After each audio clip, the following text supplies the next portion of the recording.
Hello dear students. आज हम लोग फिजिक्स का रोटेशनल मोशन का बाद का पोर्शन पढ़ते हैं।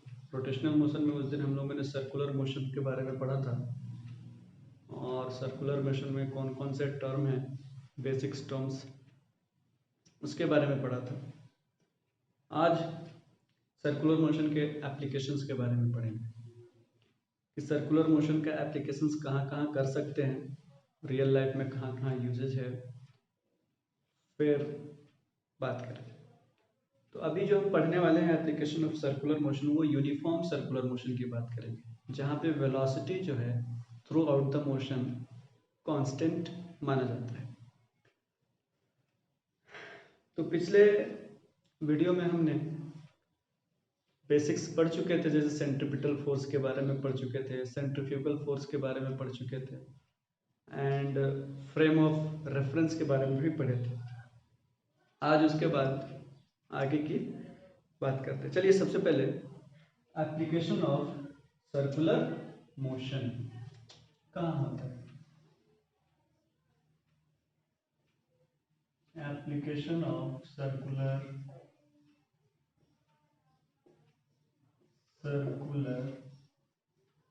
मोशन, ठीक है। चलिए पहला है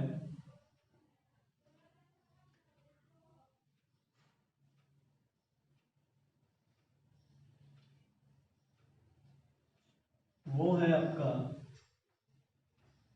सर्कुलर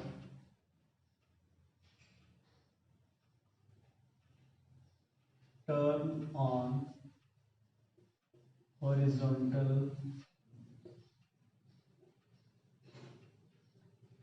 रोड, ठीक है।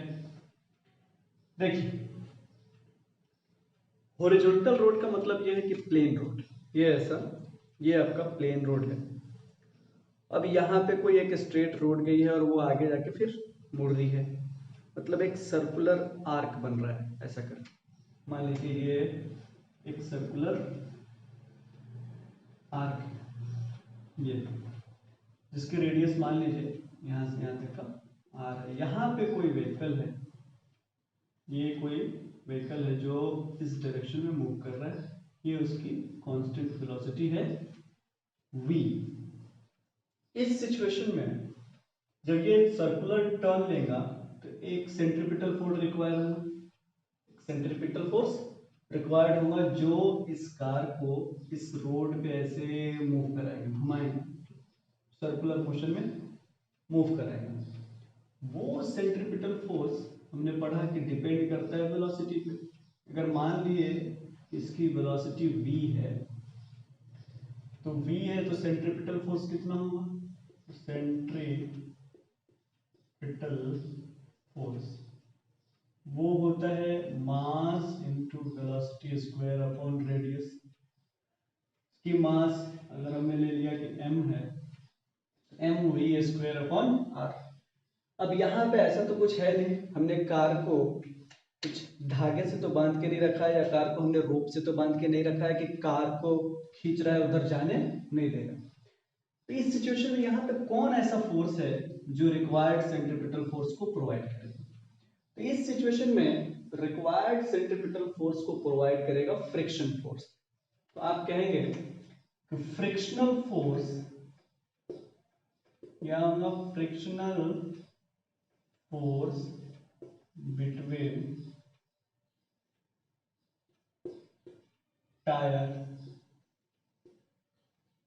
Tyres and road provide centripetal force।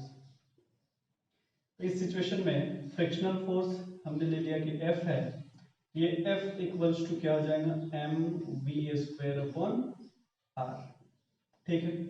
अब हमने पढ़ा था कि F क्या होता है, फ्रिक्शन क्या होता है। तो हमने बताया था कि फ्रिक्शन F जो होता है वो equal to mu into normal equal होता है।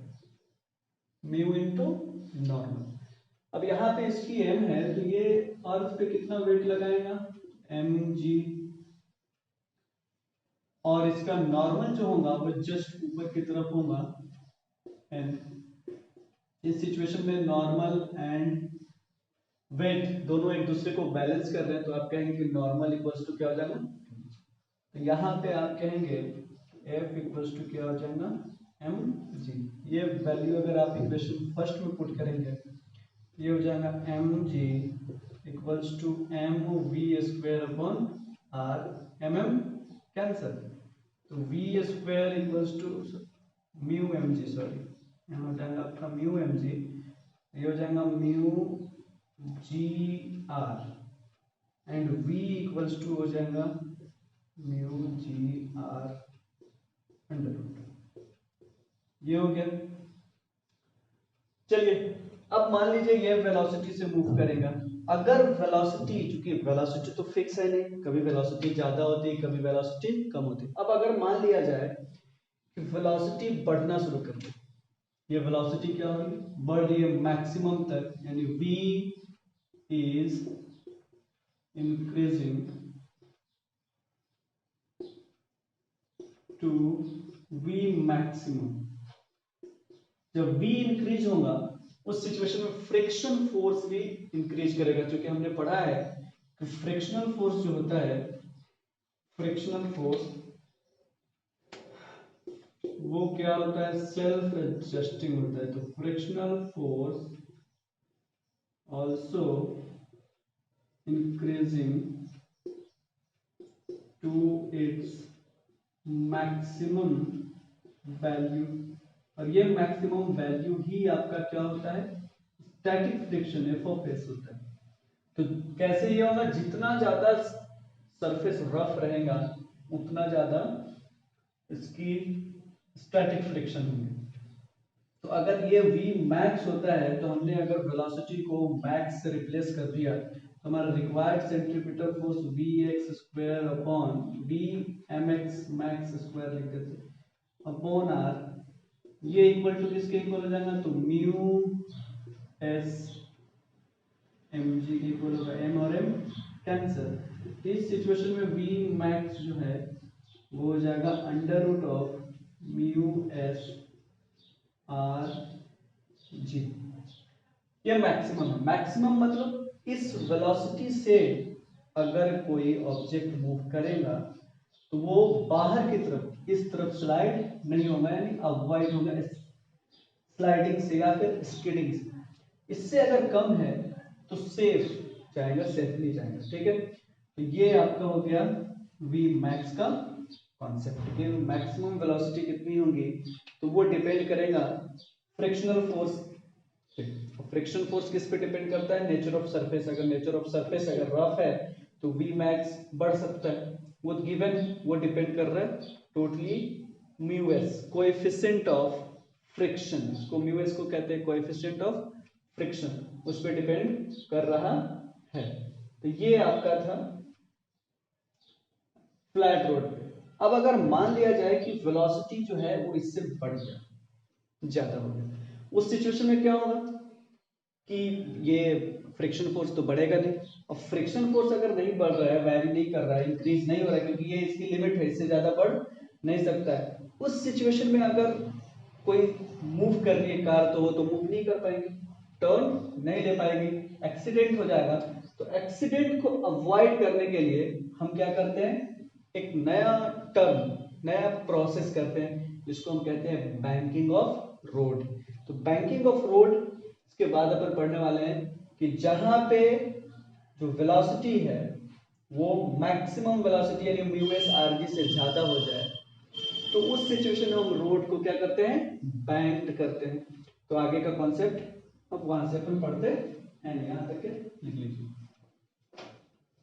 दूसरा कॉन्सेप्ट होगा बैंकिंग ऑफ रोड। तो सबसे पहले अपन पढ़ लेते हैं कि बैंकिंग ऑफ रोड क्या है। तो कभी कभी क्या हमेशा जब आप जाते हैं, जैसे मान लिया जाए कि आप कहीं हाईवे पे जा रहे हैं, तो आप जब सर्कुलर टर्न लेते हैं तो वहां पे देखते हैं कि टर्न अगर इस तरफ है तो रोड जो होती है वो ऐसी रहती है, स्लाइडिंग।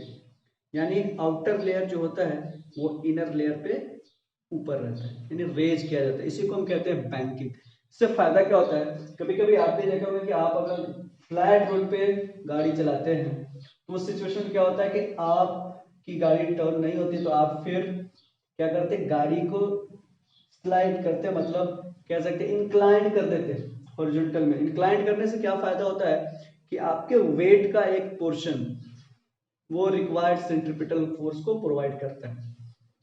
तो उससे क्या होता है, जो रिक्वायर्ड सेंट्रीपिटल फोर्स है वो रिक्वायर्ड सेंट्रीपिटल फोर्स को नॉर्मल और आपका फ्रिक्शनल फोर्स दोनों कंबाइंड रिजल्ट में प्रोवाइड करता है। तो दूसरा टॉपिक जो है वो अपना है बैंकिंग ऑफ रोड का। दूसरा टॉपिक है बैंकिंग ऑफ रोड, ठीक है। इसके बारे में पढ़ते, तो बैंकिंग ऑफ रोड क्या है, the process of raising outer edge of road by some height over its inner edge,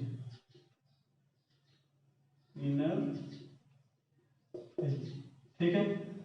some height है, मतलब जैसे देखिए ये आपका है हॉरिजॉन्टल रोड और ये इसका इनर एज हो गया और ये आउटर, तो इस आउटर एज को हमने क्या किया, थोड़ा सा बढ़ा दिया ये, तो सम हाइट से हमने इंक्रीज किया, तो अब ये रोड जो है वो ऐसा हो गया, पहले ऐसा था अब ये ऐसा हो गया। तो ये जो रोड को हमने बढ़ाया इसको हम कहते हैं एलिवेशन, इसी को हमने क्या लिख दिया, हाइट।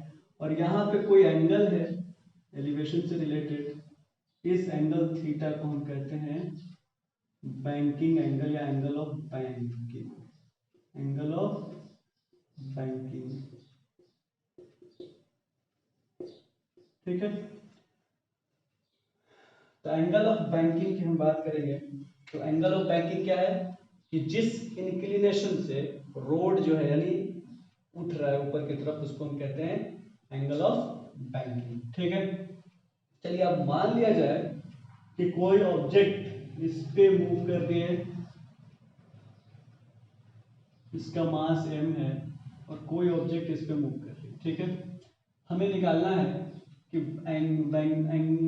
एंगल ऑफ बैंकिंग क्या होगा, ठीक है, ये हमें फाइंड करना है। तो कोई ऑब्जेक्ट मान लीजिए इससे मूव कर रही है, इस ऑब्जेक्ट पे, तो ये आपका क्या हो जाएगा, इधर की तरफ जो जाएगा ये नॉर्मल हो जाएगा यानी m, और अगर ऐसे आ रहा है तो मैं फिगर को जो है बड़ा बना देता हूँ,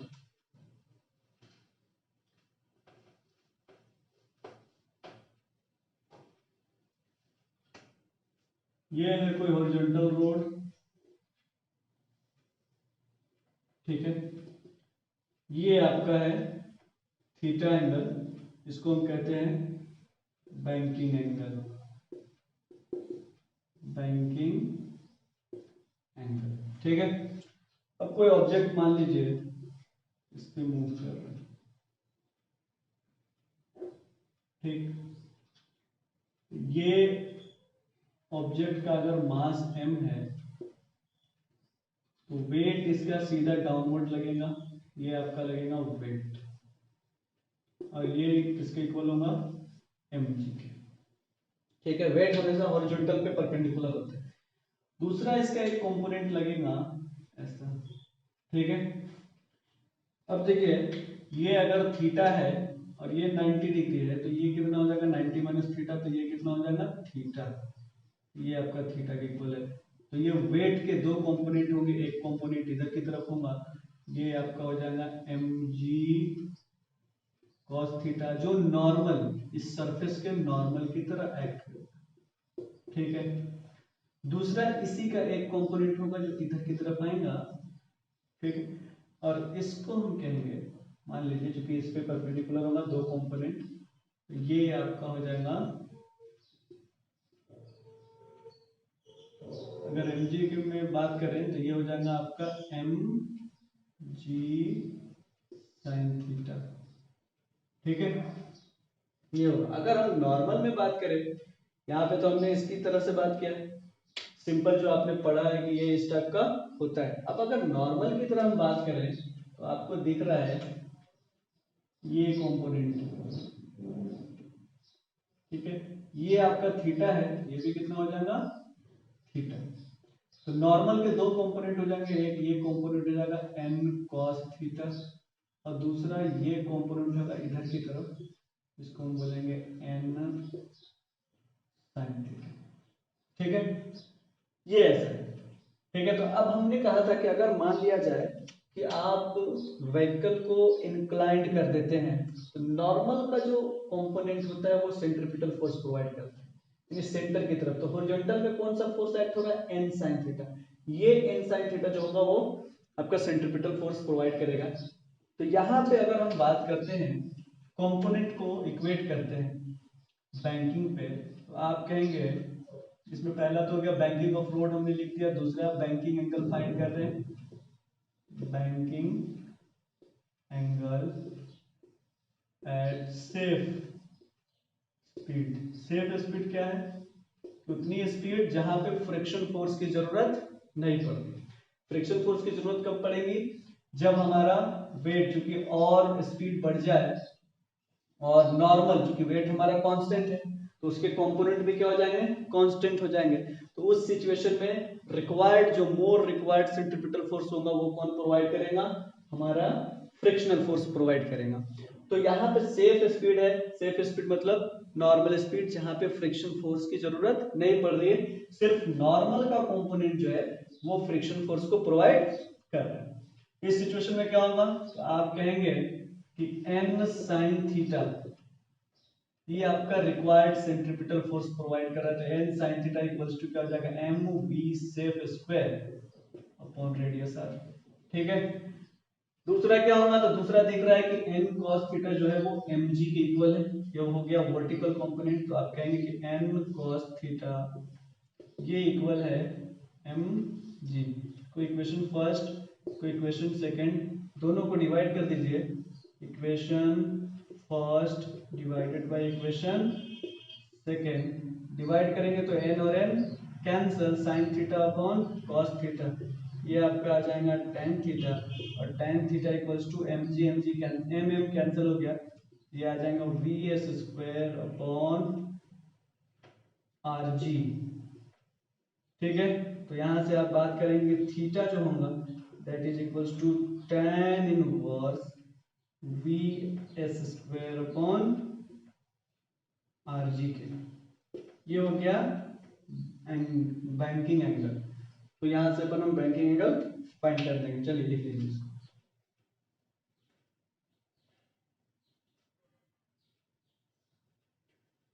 इसमें अब और एक कंडीशन होगा कि अगर मान लिया जाए कि v1 जो है, मान लीजिए कोई ऑब्जेक्ट है जो मूव कर रही है व्हीकल v1 स्पीड से, ये लेस देन हो जाए m vs square upon r से, ठीक है। मतलब रिक्वायर्ड सेंट्रीपिटल फोर्स से कम हो जाए। तो जब वेलोसिटी कम हो जाएगा रिक्वायर्ड सेंट्रीपिटल फोर्स से, तो vs स्क्वायर अपॉन r किसके इक्वल है, n sin थीटा से, ओके। तो इसका मतलब ये होगा कि v1 less than n sin theta भी हो जाएगा। n sin थीटा से कम हो गया, या फिर ये दूसरे कंडीशन में ये भी कह सकते हैं कि हमारा जो इसकी वजह से जो रिक्वायर्ड सेंट्रीपिटल फोर्स है इसकी वजह से अगर v1 लेस देन vs कर दिया जाए, ये कंडीशन पहला कि v1 लेस देन vs है, तो आप कहेंगे कि v1 vs से लेस देन है, तो यहाँ पे required v1 square upon r ये लेस देन हो जाएगा आपका n sin थीटा से, यानी ये आपका ज्यादा हो गया। अब इस सिचुएशन में इधर का ज्यादा है, रिक्वायर्ड हमारा कम था, तो क्या होगा कि हमारी जो व्हीकल है ये व्हीकल वो इस तरफ स्लाइड करेंगे, इस तरफ स्लाइड करेंगे। अब इस तरफ स्लाइड करेंगे तो एक्सीडेंट हो सकता है, गिर जाएंगे, है ना, गाड़ी ऐसे पलट जाएंगे। तो इस सिचुएशन में क्या होगा कि जो सेंट्रीपिटल है यहाँ पे फिर सेंट्रीपिटल फोर्स एक्ट करेगा, मतलब फ्रिक्शनल फोर्स एक्ट करेगा। वो फ्रिक्शनल फोर्स क्या करेगा कि हमारा जो सेंट्रीपिटल फोर्स जितना चाहिए, क्योंकि सेंट्रीपिटल फोर्स तो कम चाहिए लेकिन हमें नॉर्मल ज्यादा मिल रहा है, तो इस सिचुएशन में क्या करेगा, नॉर्मल को बैलेंस करने के लिए एक फ्रिक्शन फोर्स एक्ट होगा। तो दूसरा कंडीशन अगर हम बात करें यहां पे,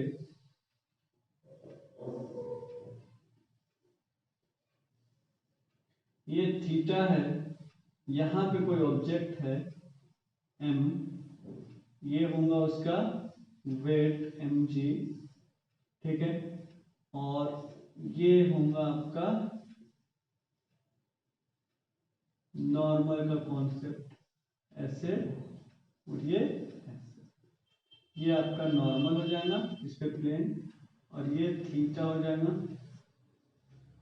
तो ये हो जाएगा आपका m cos थीटा, और इधर की तरफ हो जाएगा आपका m sin थीटा।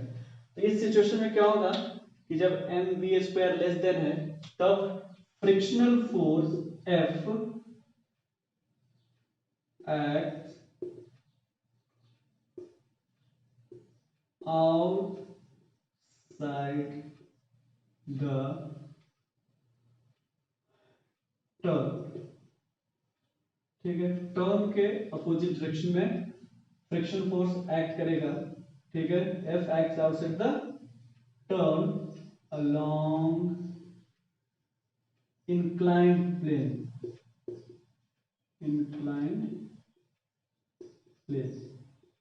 तो इस सिचुएशन में ये बाहर की तरफ एक्ट होगा इंक्लाइंड प्लेन से। तो आप बात करेंगे कि फोर्स की अगर हम बात करें तो ये हो जाएगा फ्रिक्शनल फोर्स इधर की तरफ F। अब इस फ्रिक्शनल फोर्स के दो कंपोनेंट होंगे, एक कंपोनेंट चूंकि देखिए ये थीटा है, ये भी थीटा है, ये फ्रिक्शनल फोर्स का कंपोनेंट अगर हमें निकालना है तो ये आपका एक्ट हो रहा है ऐसे, ये ऐसे एक्ट हो रहा है, ठीक है, फ्रिक्शनल फोर्स। अब हमें निकालना है इसका कंपोनेंट, तो क्या होगा फ्रिक्शनल फोर्स का, तो ये आपका थीटा, ये 90 माइनस थीटा, कितना हो जाएगा 90 माइनस थीटा, तो ये थीटा है, ये आपका 90 है, तो ये 90 माइनस थीटा। तो इसके अलावा हम बात करेंगे ये कंपोनेंट का अलावा, तो इसके दो कंपोनेंट होंगे, एक जो होगा वो ऐसा होगा वर्टिकल में, क्योंकि ये 90 माइनस थीटा हो जाएगा, तो ये क्या हो जाएगा थीटा, ये इधर की तरफ जाएगा, वो हो जाएगा Fs cos थीटा, यानी F cos थीटा फ्रिक्शन का, और दूसरा कंपोनेंट जो होगा वो ऊपर की तरफ एक्ट होगा ऐसा, इसी के अलावा ये हो जाएगा F sin थीटा, ठीक है। दो कंडीशन है F sin थीटा का, यहाँ पे मैं थोड़ा सा नीट एंड क्लीन कर देता हूँ इसको, फिर से एक्सप्लेन कर देता हूँ नीट एंड क्लीन करके। लेस देन है तो हमने कहा यहाँ पे कि mv1² अपॉन r, ये लेस देन हो जाएगा n sin थीटा से।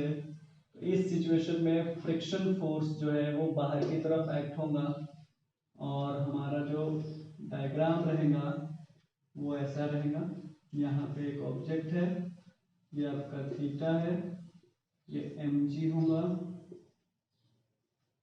इसके अपोजिट ऐसा एक होगा ऐसा प्लेन पे परपेंडिकुलर, ये आपका n होता है, इसके डायरेक्शन में इधर की तरफ आपका हो जाएगा m sin थीटा।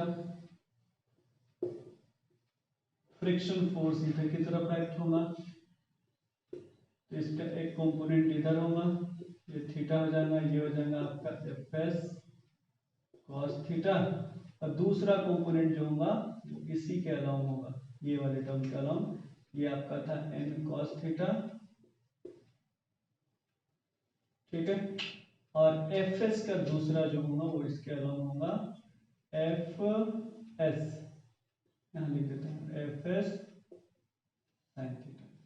अब क्या कीजिए, दोनों को कंबाइन कर दीजिए, वर्टिकल को वर्टिकल से और हॉरिजॉन्टल को हॉरिजॉन्टल से, तो आपको दिख रहा है कि ये इस डायरेक्शन में है, ये इस डायरेक्शन में है, दोनों क्या हो जाएगा इनका रिजल्टेंट जो होगा वो होगा n sin theta minus F S cos theta, ये equals to m v1 square upon r के इक्वल हो जाएगा, क्योंकि यहाँ पे वेलोसिटी v1 है तो v1 स्क्वायर अपॉन r के इक्वल हो जाएगा। दूसरा कंडीशन जो है ऊपर से बात करेंगे तो ऊपर में दिख रहा है n cos थीटा प्लस उसी की डायरेक्शन में है F S sine theta, F S sine theta ये इक्वल टू क्या हो जाएगा mg के इक्वल हो जाएगा। अगर हमने क्या किया डिवाइड कर दिया दोनों को, ये इक्वेशन फर्स्ट ये इक्वेशन सेकंड दोनों को डिवाइड किया तो आपको दिखेगा n sin theta minus F S cos theta upon n cos theta minus F S sorry plus F S sine theta equals to v1 square upon R G. अब क्या कीजिए, हमने पढ़ा था कि एफ एस जो होता है फोर्स, ठीक है, वो किसके इक्वल होता है, तो वो आपका इक्वल होता है म्यू एस के इक्वल होता है म्यू एन एस के। तो आप इसको लिख सकते हैं कि N sine theta minus mu S N cos theta upon N cos theta plus mu S N sine theta equals to v1 square upon R G. ठीक है, यहां तक लिखिए। आगे की हम बात करते हैं अभी next banking.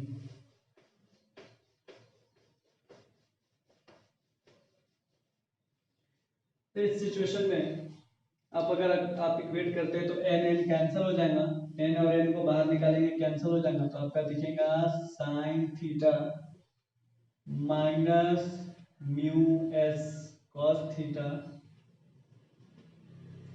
Upon N sorry cos theta plus mu S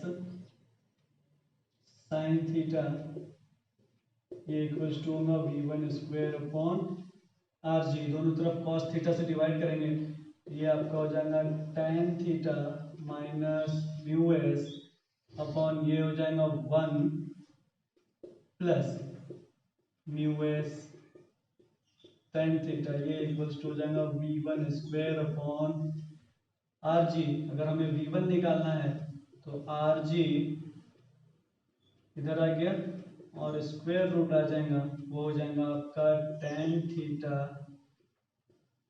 minus mu S upon 1 plus mu S tan theta equals to v1। ये v1 क्या है, मिनिमम।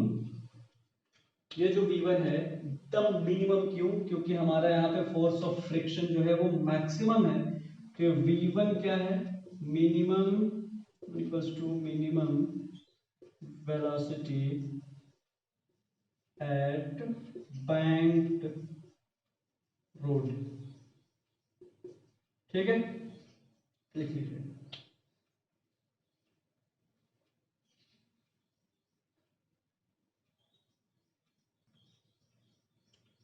चलिए यहाँ पे दूसरा कंडीशन बात करते हैं बैंकिंग ऑफ रोड में कि v1 लेस देन vs था, यहाँ पे सेफ वेलोसिटी से कम, और सेफ वेलोसिटी हमने यहाँ पे निकाला था अभी थोड़ी देर पहले। यहाँ पे v2 अगर v2 ग्रेटर देन vs है, सेफ वेलोसिटी से ज्यादा है, तो यहाँ पे जो अपना m v2 square upon r जो होगा ये ग्रेटर देन किसके हो जाएगा, n cos थीटा के, सॉरी n sin थीटा के हो जाएगा। क्योंकि हमने अभी पढ़ा था थोड़ी देर पहले कि इधर की तरफ n sin थीटा है, तो अगर ये कम है तो फ्रिक्शन फोर्स इधर एक्ट होगा, अगर ये ज्यादा हो गया मतलब वेलोसिटी ज्यादा हो गया, तब उस सिचुएशन में फ्रिक्शन फोर्स अंदर की तरफ एक्ट होगा, जो बाहर जाने से स्किड होने से क्या करेगा, रोकेगा। तो इस सिचुएशन में क्या होगा, रिक्वायर्ड सेंट्रीपिटल फोर्स ज्यादा हो गया, तब FS acts inward of the turn and provide the required centripetal force, required centripetal force. चलिए इसकी हम फिगर की बात करते हैं, कैसा रहेगा, सारा कुछ ऐसा ही रहेगा। यहाँ पे हम इसको फिगर ड्रॉ करते हैं, क्या होगा इस सिचुएशन में। फिर देखिए सब कुछ बहुत आसान है, सिर्फ समझना है और उस पर बेस्ड न्यूमेरिकल्स को फिर सॉल्व करना, उसके एप्लीकेशंस क्या है। तो देखिए हमने क्या फिगर वैसे ही बनाएंगे, बैंकिंग ऑफ रोड।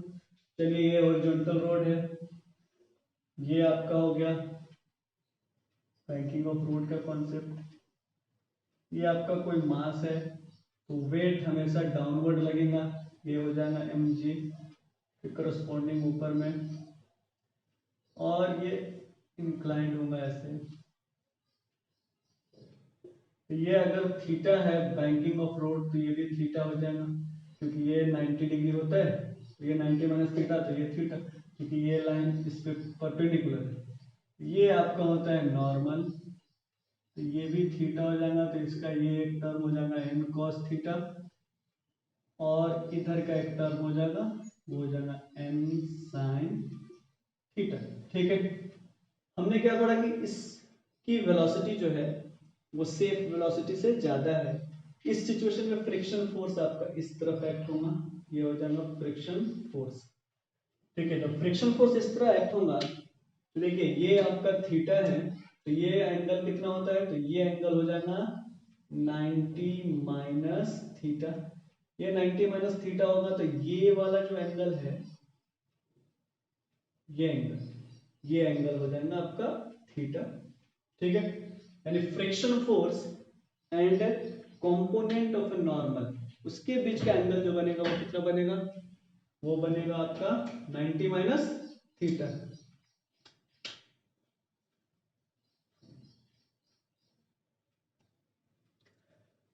तो ये हो जाएगा आपका थीटा। तो इसका एक कंपोनेंट जो होगा सेम इसी की तरह लगेगा, इसको मैं अलग कलर से लिख दे रहा हूं। ये कंपोनेंट होगा आपका एफ एस कॉस थीटा, और इसका जो दूसरा कंपोनेंट होगा, चूंकि ये डायरेक्शन में है तो ये, और दूसरा कंपोनेंट ये नीचे की तरफ आएगा, ये हो जाएगा एफ एस साइन थीटा।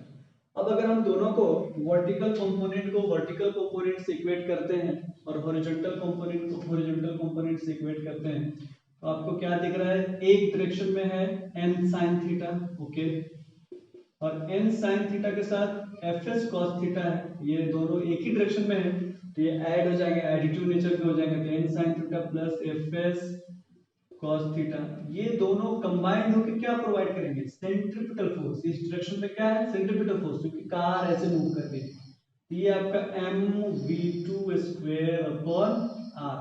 अब चूंकि हमने फोर्स को मैक्सिमम लिया है, एफएस को क्या लिया है, मैक्सिमम। ये मैक्सिमम कब होगा, जब हमारा v2 मैक्सिमम होगा, तो हम आपको कह सकते हैं कि v2 equals to v max. ये मैक्सिमम के लिए कंडीशन है, तो हम आप इसको मैक्सिमम कर देते हैं। ठीक है, दूसरा कंडीशन क्या है, तो दूसरा है n cos थीटा, ये इक्वल टू किसके है, तो mg plus fs sin theta के। fs को इधर ला दीजिए, तो ये हो जाएगा n cos theta minus fs sin theta equals to mg। ये आपका फर्स्ट इक्वेशन और ये सेकंड इक्वेशन, ये दोनों को आप क्या कर दीजिए, कंबाइन कर दीजिए।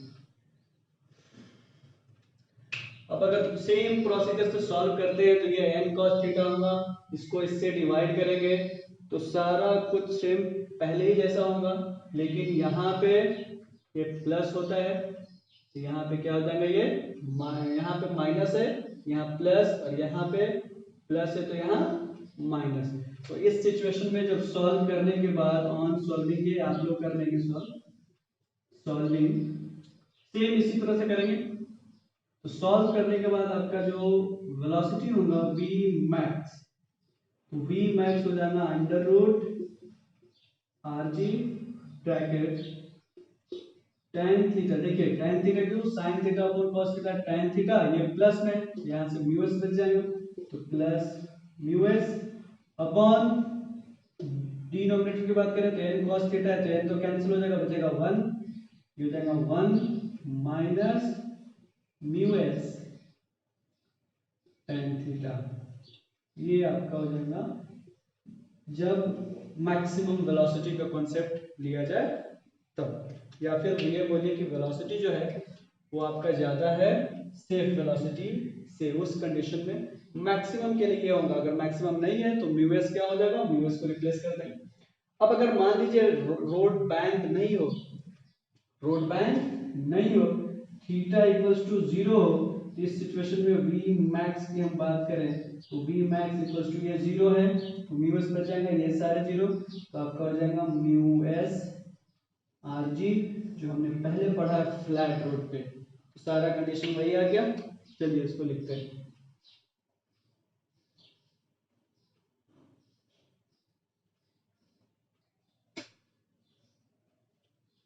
इसके बाद जो दूसरा है, दूसरा नहीं तीसरा, ये दूसरा था बैंकिंग ऑफ रोड का कॉन्सेप्ट अपन ने पढ़े। उसके बाद जो तीसरा है वो है डेथ वेल।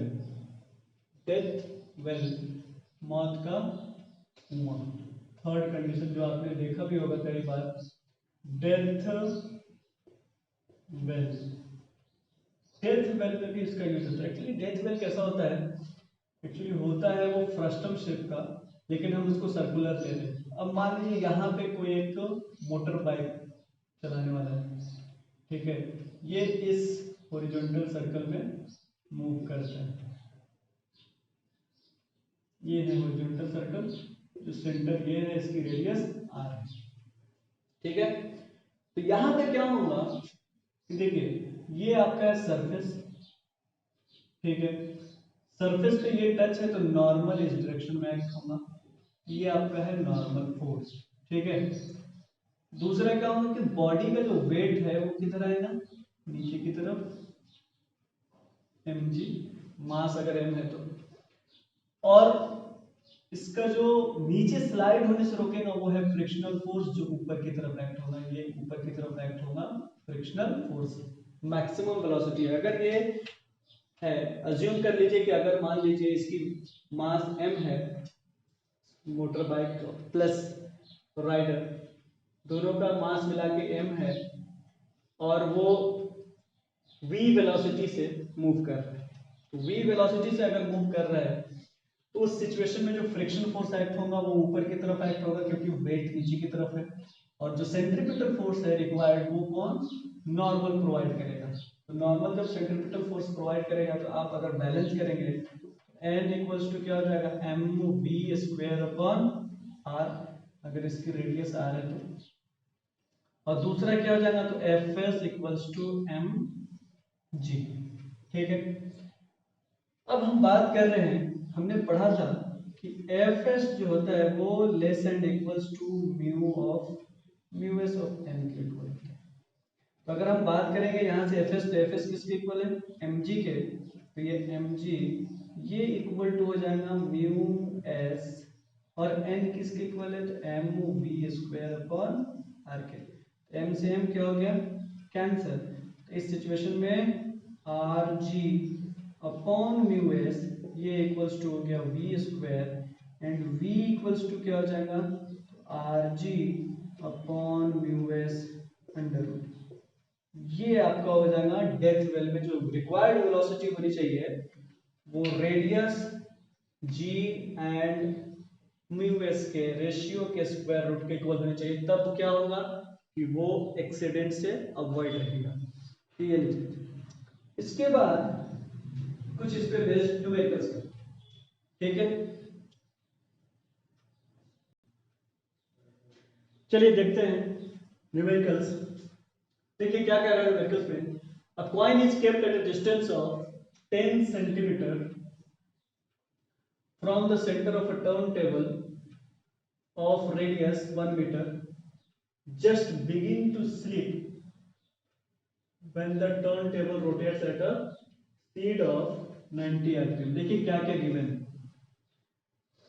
मान लीजिए एक टर्न टेबल है, तो टर्न टेबल का सेंटर है, सेंटर से 10 सेंटीमीटर डिस्टेंस पे, 10 सेंटीमीटर डिस्टेंस पे एक कॉइन रखा हुआ है, मान लीजिए ये कोई ऐसा का टर्न टेबल है, ये इसका सेंटर है और ये इसके अबाउट ऐसे रोटेट हो रहा है।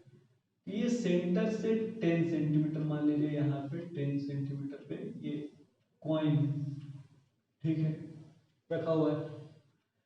अब इस कॉइन पे फोर्स लगेगा, ठीक है, वो अभी बाद में बात करेंगे। तो ये रोटेट कर रहा है, तो गिवन क्या क्या पहले वो लिख लेते हैं। गिवन है अपना, गिवन ये है कि omega, omega equals to 90 RPM।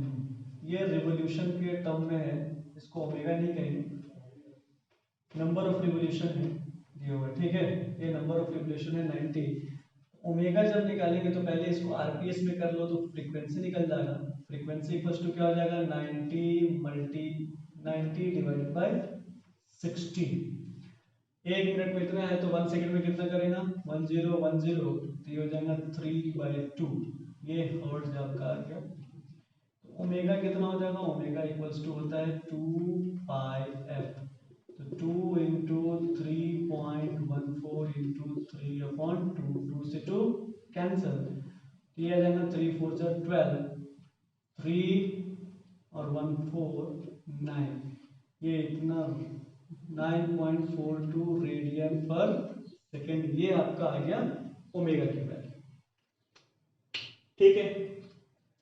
अब ये रखा कितना है यहाँ पे, देखिए अभी समझना है, रेडियस इसका दिया हुआ है कि टर्न टेबल का रेडियस कितना है, वो है आपका 10 मीटर, ठीक है।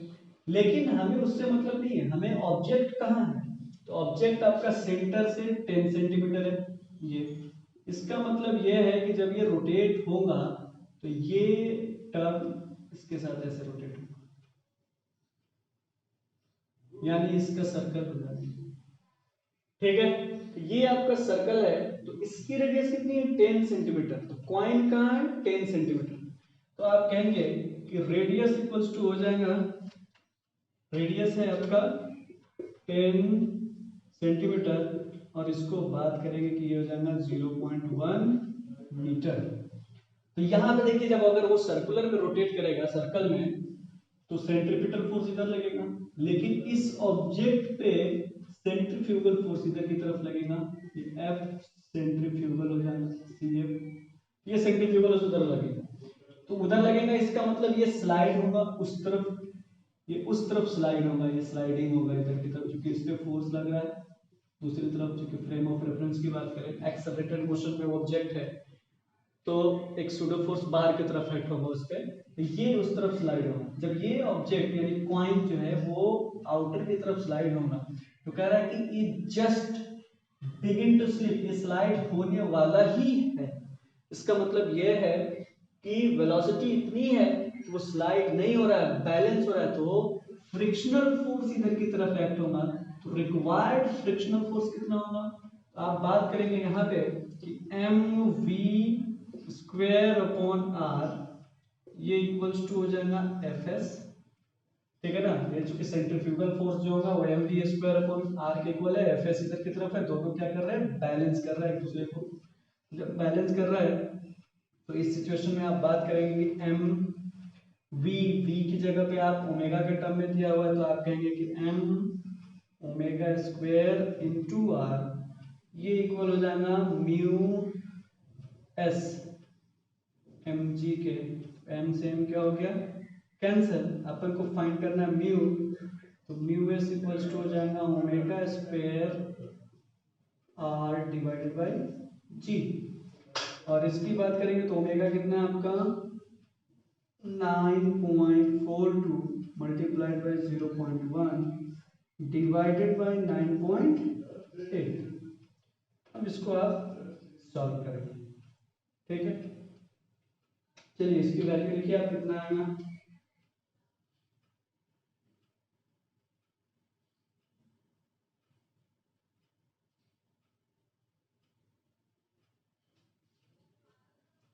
इसकी वैल्यू आएंगे 0.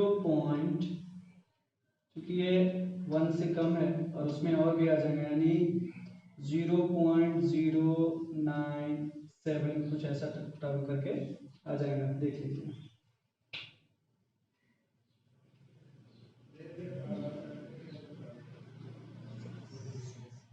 एक्चुअली 0.1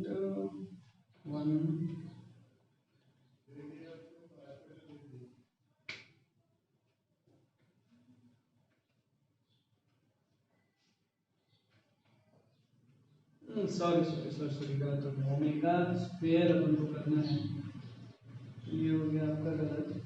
9.42 स्क्वायर इंटू 0.1, इसका स्क्वायर करेंगे तो आपका आता है 0.9, डिवाइड करने के बाद डायरेक्ट 0.907, ये आता है। ये आपका हो गया final answer coefficient of friction का। चलिए लिख लीजिए इसको।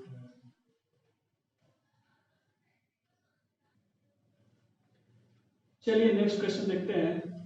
अ मोटर वैन वेइंग 4400 kg। चलिए यहाँ पे गिवन डेटा लिख लेते हैं, बाद में बात करते हैं क्या फाइंड करना है और क्या क्या गिवन है। सबसे पहले गिवन डेटा लिख लेते हैं कि मास इक्वल्स टू गिवन है, मास आपका है 4400 kg on a level curve of radius. चलिए r गिवन है, r इक्वल्स टू 200 मीटर, ये रोड की रेडियस गिवन है। अनबैंक्ड रोड जो है वो बैंक नहीं है, दैट मीन्स वो फ्लैट रोड पे कोई व्हीकल्स मूव कर रही है, ठीक है। ये कर्व है, इस पे कोई रोड पे मूव कर रही है। तो वेलोसिटी जो दिया हुआ है वो है 60 किलोमीटर पर आवर, और इसको अगर हमें मीटर पर सेकेंड ऐसा यूनिट पे कन्वर्ट करना है तो आप मल्टीप्लाई करेंगे 60 मल्टीप्लाइड बाय 5/18 से, 5/18 से मल्टीप्लाई करेंगे तो ये हो जाएगा 6 10 6 3 तो ये आंसर हो जाएगा आपका 50/3 मीटर पर second. What should be the minimum coefficient of friction to prevent skidding? तो देखिए यहाँ पे जब ये मूव करेगा तो सेंट्रीपिटल फोर्स इधर रिक्वायर्ड होगा। अब सेंट्रीपिटल फोर्स इधर रिक्वायर्ड होगा तो इधर रिक्वायर्ड सेंट्रीपिटल फोर्स को प्रोवाइड कौन करेगा? तो हमने पढ़ा है कि इसको प्रोवाइड करता है फ्रिक्शनल फोर्स। वो फ्रिक्शनल फोर्स इधर आने से रोकेगा, ये F ऑफ S। तो ये फ्रिक्शनल फोर्स क्या होगा? हमने बताया था अभी जस्ट पढ़े थे कि लेवल रोड पे जो रिक्वायर्ड सेंट्रीपिटल फोर्स होता है वो centripetal force frictional force provide करता है। और उसके बारे में हमने पढ़ा था कि v स्क्वायर जो होता था, v स्क्वायर फ्लैट रोड पे, तो v square equals to mu rg। तो हमें फाइंड करना है म्यू की वैल्यू, तो v square upon rg, capital में लिखा हूँ r तो आप रेडियस कैपिटल में लिखिए rg, ये इक्वल्स टू हो जाएगा म्यू। वैल्यू पुट कीजिए, v की वैल्यू है 50/3 स्क्वायर अपॉन r आपका है 200 इंटू g है 9.8, ये इक्वल्स टू हो जाएगा म्यू।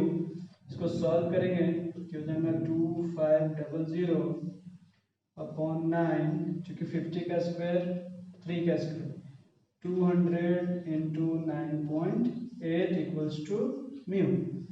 20 कैंसल, ये हो जाएगा आपका 18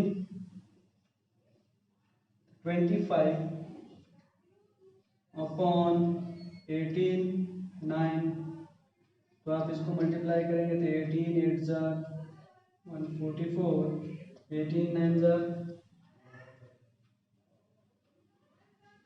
172, तो 18 9 होता है आपका 172, 172 एंड 14 तो हो जाएगा 186